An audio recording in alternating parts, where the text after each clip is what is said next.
每一啖年糕都藏住一份回憶嘅味道。由13歲開始，我嘅農曆新年就係跟住嫲嫲朱愛萍女士整年糕、蘿蔔糕、芋頭糕。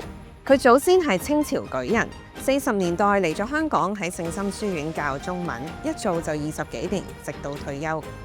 嫲嫲做人做事好講究，凡事親力親為，係細節大師。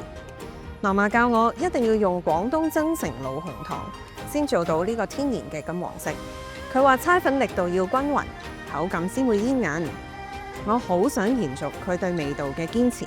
作為營養學家，我將40年代祖傳秘方改良，精準減糖，復刻嫲嫲味道，無添加防腐劑及人造色素，堅持100%香港手工製造，小批出品。今年特別設計咗年糕糕紅色 tote bag 及馬年禮盒，寓意代代平安、鴻運年年。希望將呢份回憶中嘅家常味道與你分享。